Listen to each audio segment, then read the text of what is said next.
তামুলপুৰত এক হৃদয়স্পৰ্শী ঘটনা। দিনক দিনে ৰাজ্যত বৃদ্ধি পাই অহা হাতী মানুহৰ সংঘাতে অসহায় কৰি পেলাইছে বন বিভাগক। যোৱা নিশা তামুলপুৰ জিলাৰ বগাজুলি শিমলীগুৰিত হাতীৰ আক্ৰমণত নিহত হয় এগৰাকী স্কুলীয়া ছাত্ৰী। কুমাৰীকাটা দাউগাংবাৰী হাইস্কুলৰ নৱম শ্ৰেণীৰ ছাত্ৰী মহিমা বড়োৱে নিশা ভাত খাই শুই থকা সময়তে হাতীৰ জাকৰ পৰা ফালৰি কাটি অহা এটা প্ৰকাণ্ড হাতীয়ে আক্ৰমণ কৰে আৰু থিতাতে নিহত হয় ছাত্ৰীগৰাকী। হাতীৰ আক্ৰমণৰ পৰা ৰক্ষা পাবলৈ পৰিয়ালৰ সদস্যসকলৰ সৈতে পলাবলৈ ধৰোঁতে হাতীয়ে আক্ৰমণ কৰি মূৰত গছকি দিয়াৰ ফলতেই এই কৰুণ ঘটনা সংঘটিত হয়। ঘটনাৰ পাছতে নিশাই বন বিভাগৰ লোক ঘটনাস্থলীত উপস্থিত হৈ আৰক্ষীৰ সহযোগত মৃতদেহটো উদ্ধাৰ কৰি তামুলপুৰ থানালৈ আনি মৰণোত্তৰ পৰীক্ষাৰ দিহা কৰে। ঘটনাটো আজিৰ দিনটোত ময়ো নাজানো, কিন্তু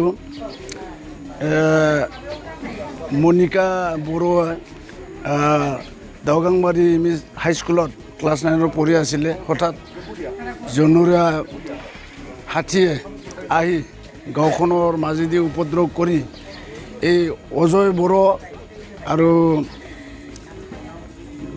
বড়োৰ ঘৰত প্ৰৱেশ কৰে।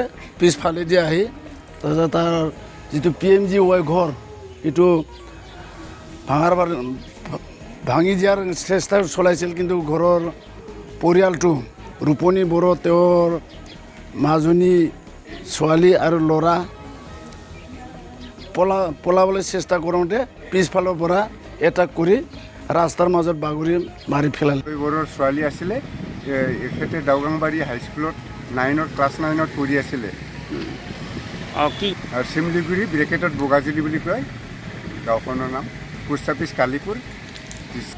আমি তাৰপিছত থানালৈ ফোন দিলে আৰু ফৰেষ্টকেইটা গৈছিলে।